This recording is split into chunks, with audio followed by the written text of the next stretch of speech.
I think stress management is an oxymoron. You don't manage it, you transform it. Welcome to the NWI podcast, brought to you by the National Wellness Institute. I'm your host, Caroline Carlson, and this is the podcast for wellness professionals and enthusiasts who want to amplify the quality of their lives in all 6 dimensions of wellness. Don't worry about taking notes. I'll do that for you. And you can find them at nwipodcast.org. This episode is brought to you by NWI's Worksite Wellness Specialist Program. NWI's Worksite Wellness Specialist Program is a premier training program for worksite wellness, human resources, benefits, and interdisciplinary professionals. Earn your Worksite Wellness Specialist Certificate this January in Florida at the pre-conference for the Health Benefits Conference and Expo. This year's HBCE conference is in beautiful Clearwater Beach, Florida, at the Sheraton Sand Key Resort.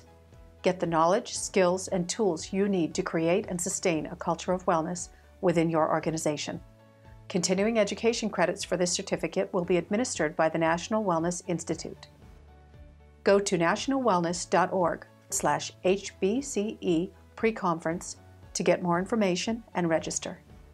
That's nationalwellness.org/HBCE pre-conference.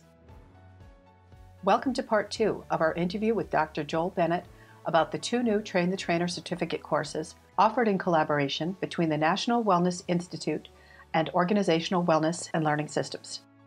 We continue to discuss the concepts and the book behind the Resilience and Thriving, The Secret Power of Stress course, open for registration now at nationalwellness.org/resilience. We will also discuss the course Health Consciousness Prescription Drugs, The Wellness Alternative, which opens for registration on January 19, 2018 at nationalwellness.org/wellness alternative. That's all one word, wellness alternative. And now back to our interview in progress. Now, what is job crafting? Job crafting, okay. So that's also, you can Google Scholar job crafting. It's very important because there's this split, if you will, in how people perceive stress management at work. And again, I use the word stress management only for our purposes. I think stress management is an oxymoron. You don't manage it, you transform it. So the split is, on one side, employees should learn the skills that they need to manage their stress. And you're seeing this even more with some resilience training that's out there. Let's give employees resilience training. Let's give employees stress management training. And then let's send them back into a work environment that, as I said, is workaholic or toxic. That hasn't changed. That hasn't changed. So that's one side. The other side, which comes more out of the research but is gaining traction, is the work environment. That is, how do you modify the work environment so that it's easier to get the work done without experiencing undue stress, too many stressors? So if you look at this split, these 2 different sides, the truth is it's a combination. That is, employees need to learn skills to manage their stress, if you will, or transform it in our case. Mm-hmm. But the workplace, through management, through work design, through job design, through scheduling, that has a lot to do with fatigue as well, that also needs to be modified. So it's a coming together. Job crafting is when you give employees the skills so that they can learn how to, in between the employee's stress skills and the environment is the employee's particular job, their job. What do they do every day? Mm-hmm. If it's an assembly line job, it's very routine, it's very monotonous, it's very demanding. There's not much room for creativity, flexibility, and freedom, right? Right. If it's a knowledge job, if it's a computer job, even if it's high programming, it could also be very routinized and very stressful. Mm-hmm.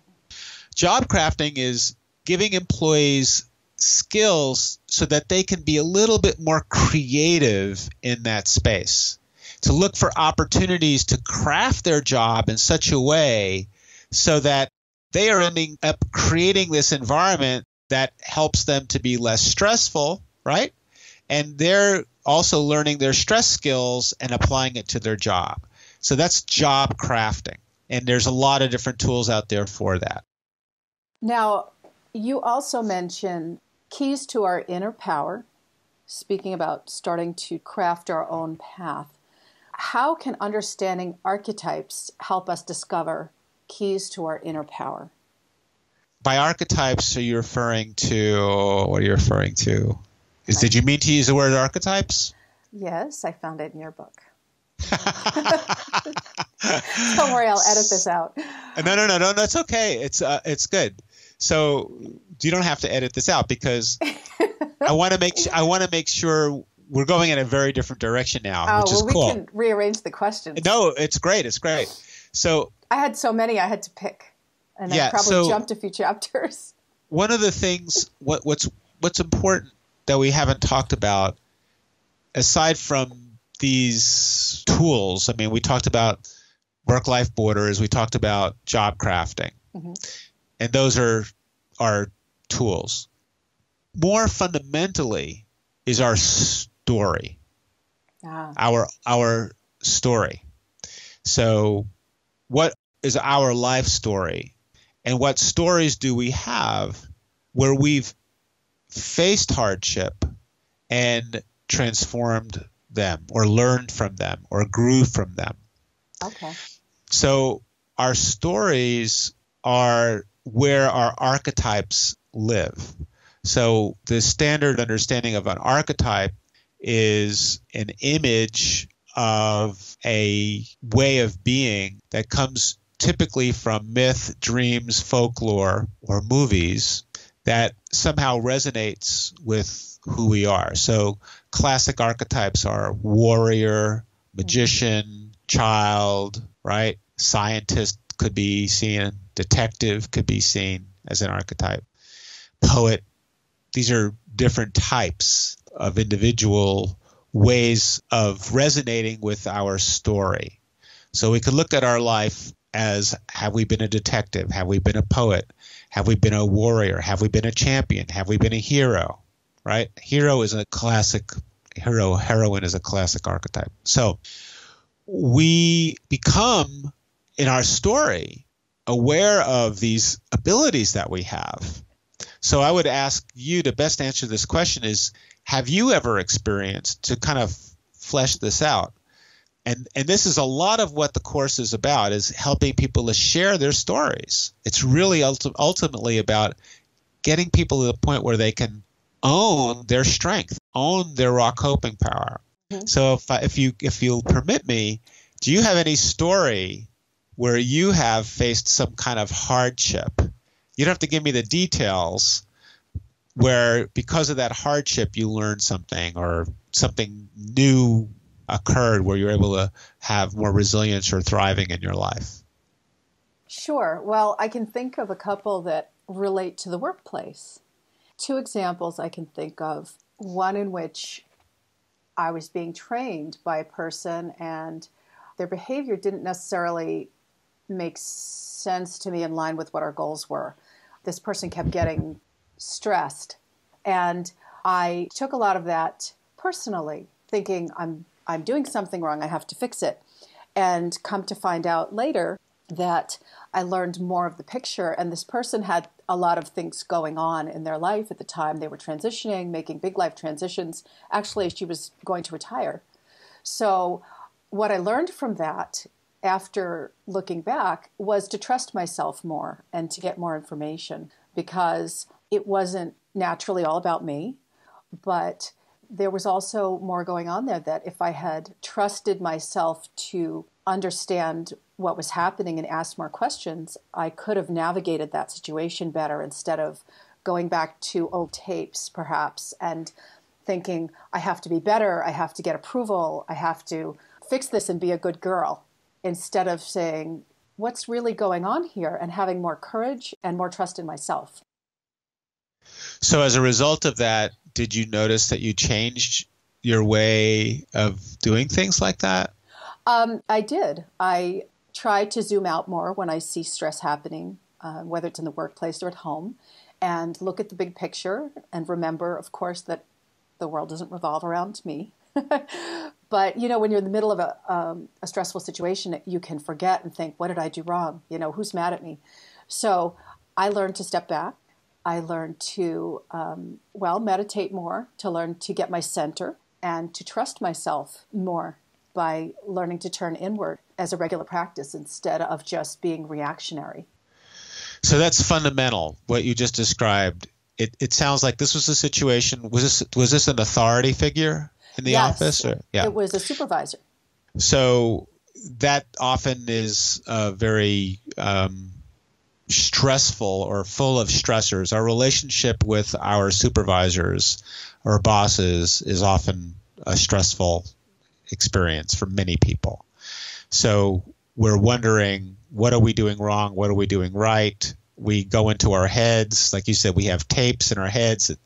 And instead of taking a more inquisitive, open-minded, asking more questions, you put it more on yourself. Yes. That's what I was hearing. Yes.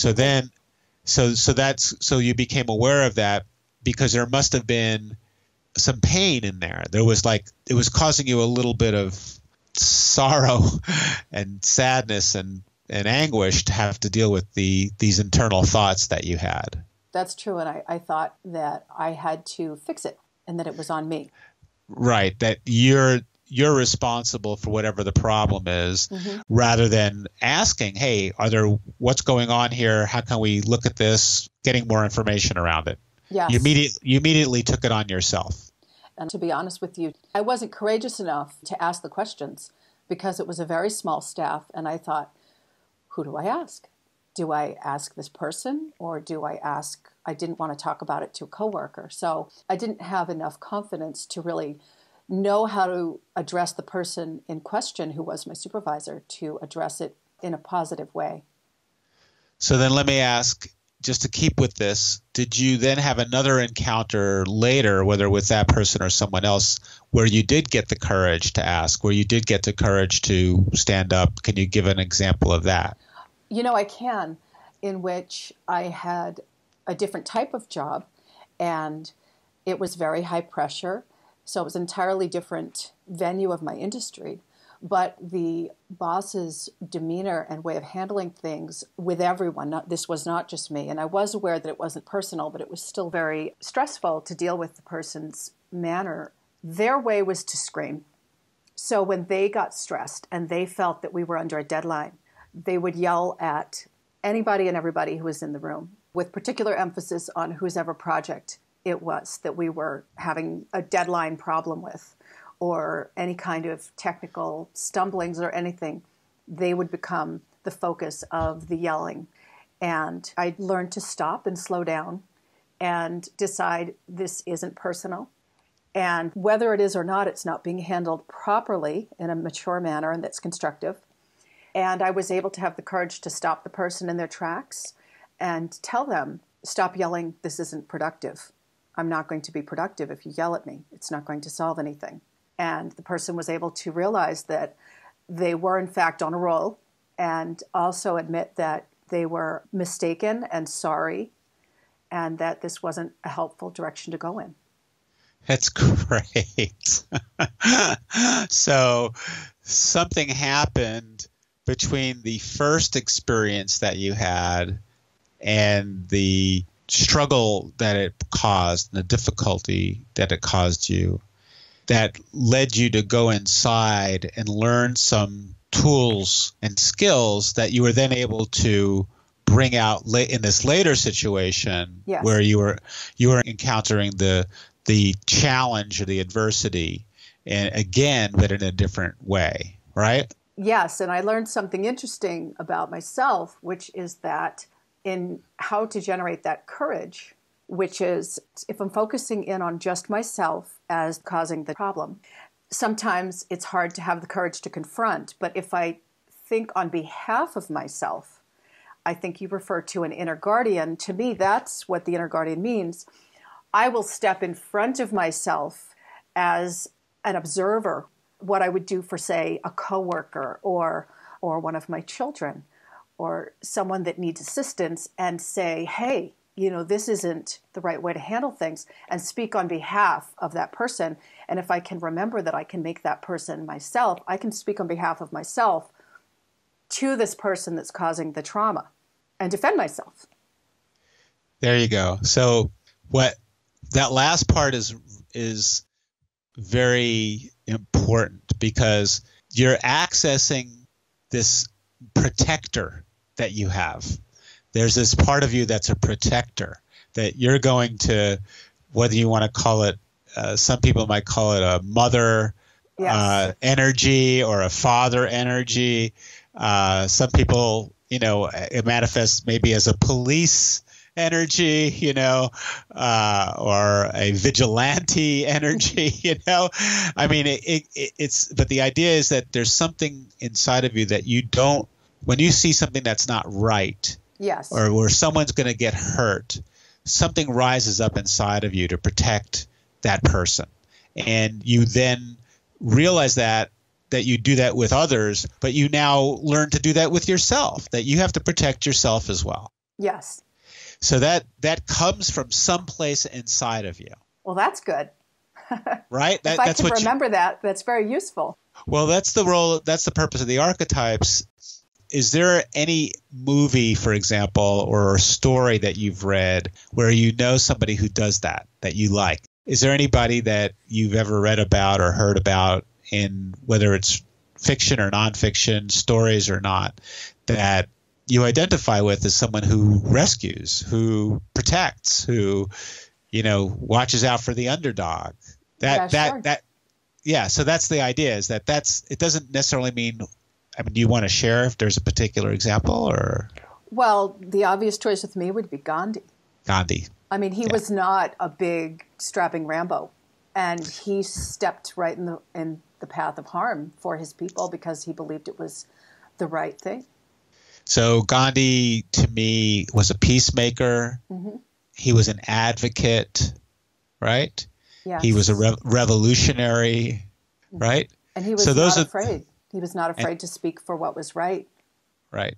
So that's an example of a hero. Mm-hmm. And you, as part of your own transforming stress in your life, are able to tap into the same energies, if you will, or the same ideas and skills, seen from this perspective of archetype, mm-hmm. right?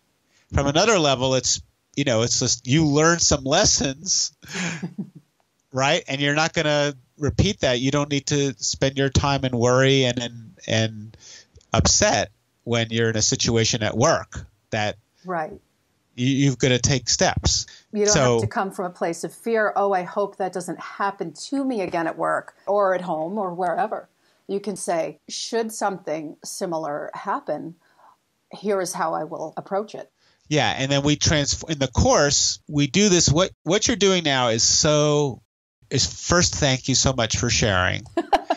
And because this is how we learn. It's not any different than anything else. We to create a context where people feel like they can share.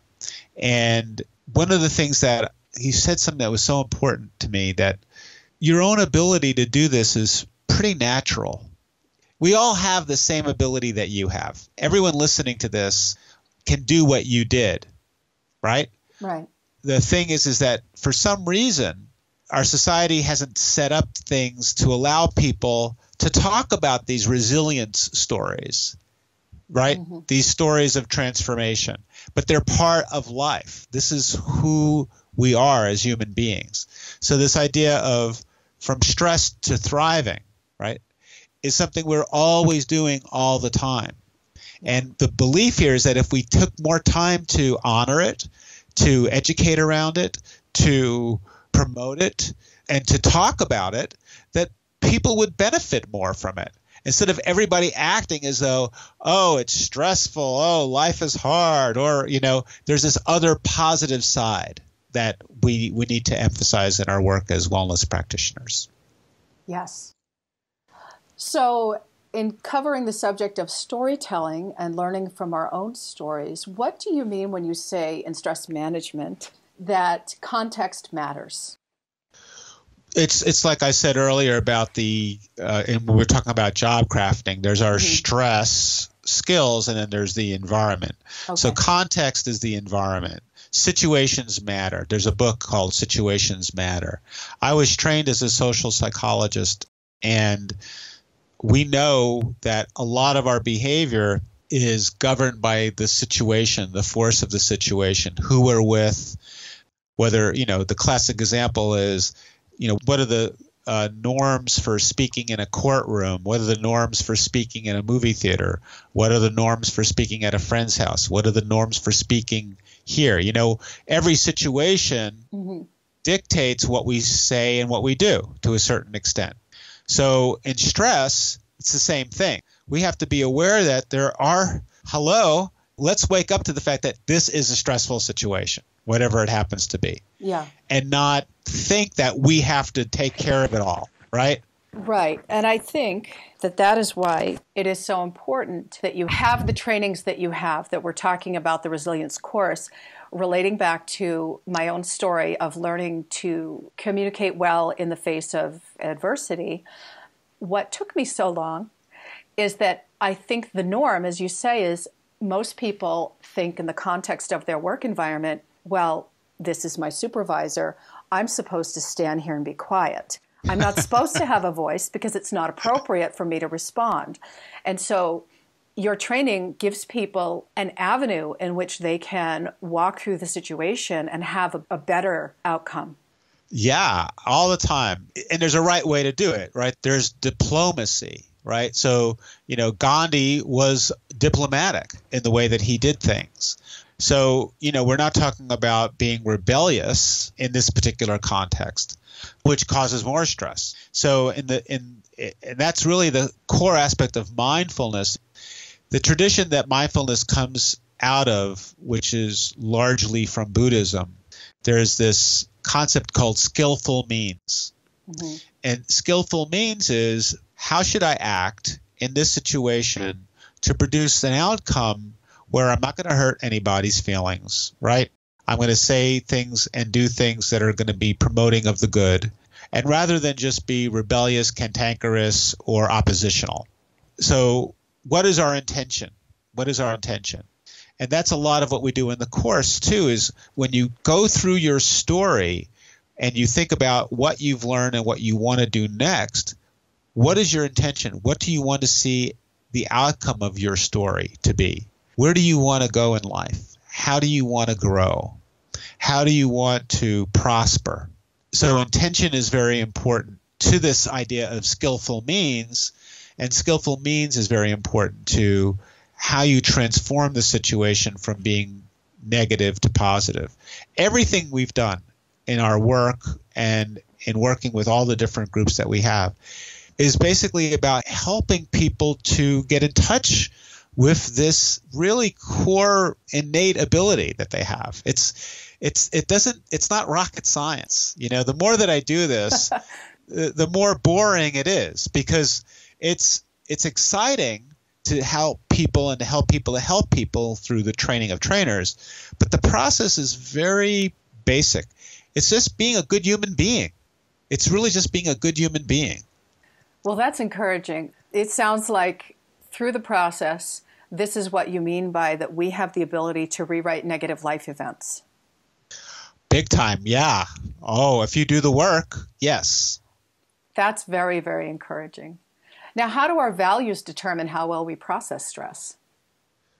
Well, again, going back to the keynote that we did this summer, that exercise that we created that you can download for free. Yes, NWI's Wholeness Reflection Tool. We have it on the website at nationalwellness.org/tools. And we will link to that in the show notes. Yeah, so there we talk about how, and many people do this in various different types of courses, what is important to us. Let's first understand what values are. Is it freedom? Is it happiness? Is it health? Is it family? Is it security? Mm-hmm. Is it being able to be creative? And those values change very often across the course of a lifetime. So in the tool that you're talking about in the book, and the reason I mentioned the keynote is because that is more or less the same tool. Mm-hmm. So people can access it whether they have the book or not. What we're asking people to do is to think through what's most important to them. So in your story, what was important to you? Speaking up to protect. You know, if I take, let's just go through it. If I have the book here in front of me and I look at the list of values, it's on page 109. So was it family? Is it security? I may not be any of these. Is it helping others? Whatever that value is. Mm-hmm. And the idea here is that, and we haven't talked about set point. I don't know if we'll have a chance to here. What you value for many people is what determines what you're going to do. And if you're not doing things that you value, you're going to experience stress, right? Right. If you're continuing to face an emotionally abusive supervisor or boss, for example, or a team that just is in constant conflict in the workplace, or a spouse who's not doing their job, or whatever it happens to be. Mm-hmm. Now, what's the value there that is going to be kicked in? You think people should be civil. Civility is a value. If people are yelling all the time, then civility is being kicked in, or conscientiousness. Mm-hmm. Or responsibility. If you're a boss, you're not being responsible by being like that. You're not role modeling, right? Mm-hmm.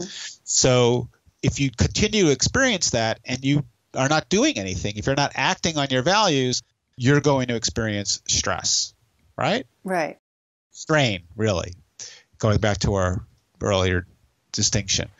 So you have to find a way to act on your values. And that's how stress and values are related. The other way to do it, though, is in terms of thriving. What are your values? Where do you want to go? Not in terms of reacting to your current life situation, but what's important to you. So, for example, spirituality is very important to me. It's more important to me than my current life looks like it's doing that. You know, I'm not like spending as much time as I would doing things of a spiritual nature. So what do? I come in, I do these interview with you. Thank you. Thank you. And I get to job craft. Well, yes. Let's talk about spirituality, right? Let's bring this in to our conversation. So when I teach the course, we talk about spiritual stress. We talk about spiritual values. We talk about the importance of having purpose and meaning in a relationship to some sort of spirituality, whether it's a higher power or nature, and how that's a key part of thriving, actually.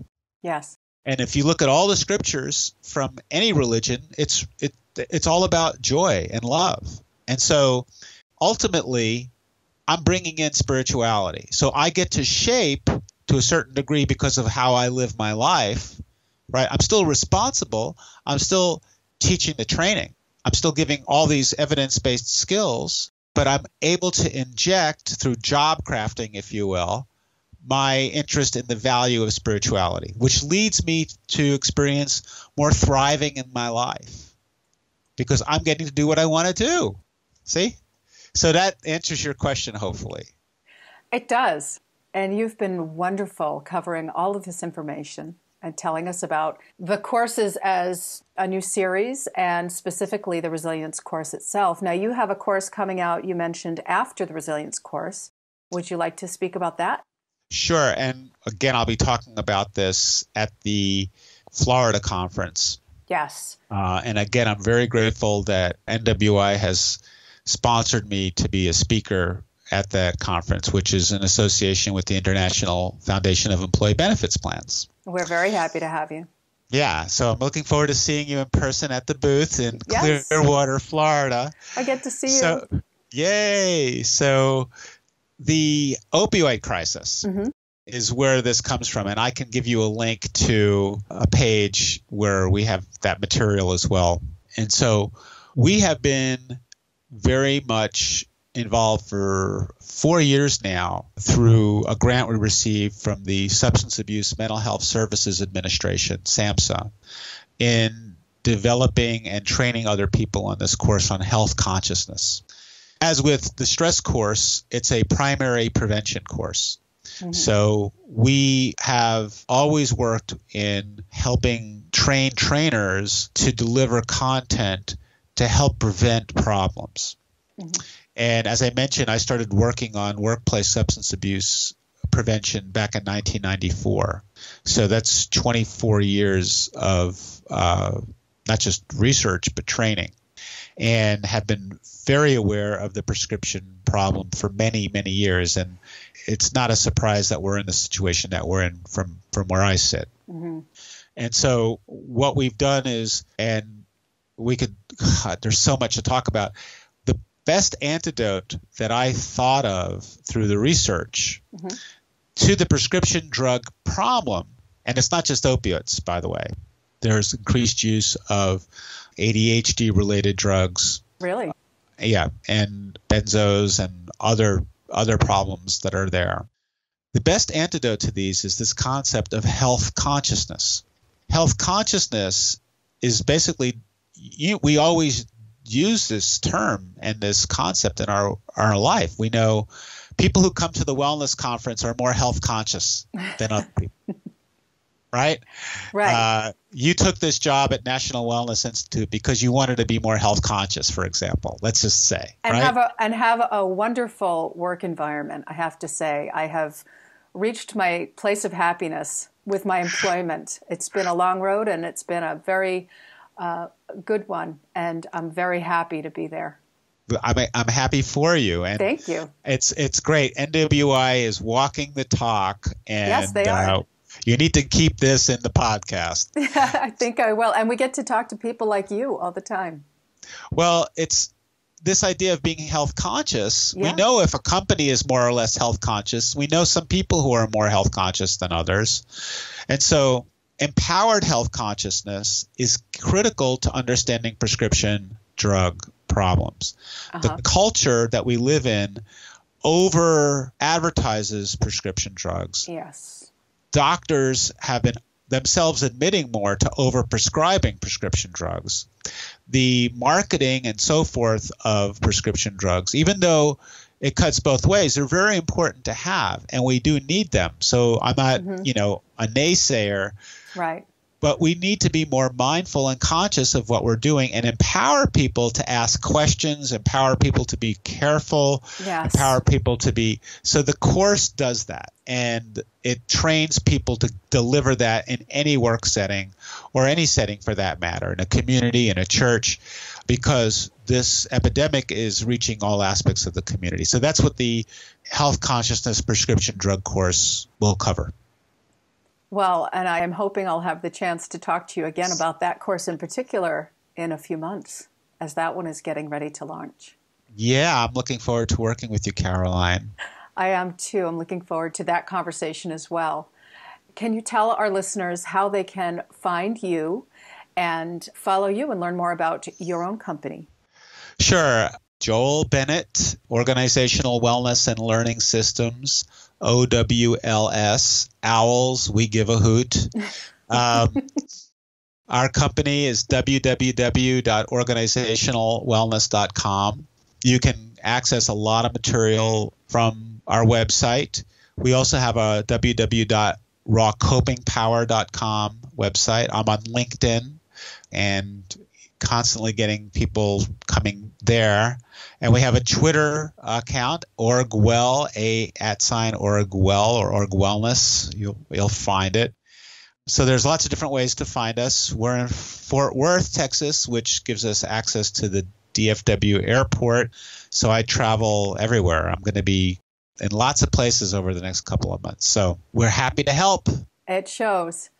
And there will be show notes attached to this podcast so that people can click on the links that you've mentioned and find their way to you. Wonderful. Thank you again so very much. And look forward to the next time we get to chat. This concludes Part 2 of our interview with Dr. Joel Bennett about the new Train the Trainer certificate courses offered in collaboration between NWI and OWLS. Registration for the 2018 National Wellness Conference is now open. Early bird rates expire February 16, 2018. So register today at nationalwellness.org/NWC. Like what you hear? Please leave us a rating on iTunes and be sure to subscribe so you never miss an episode. We'll see you on the next episode. Be well.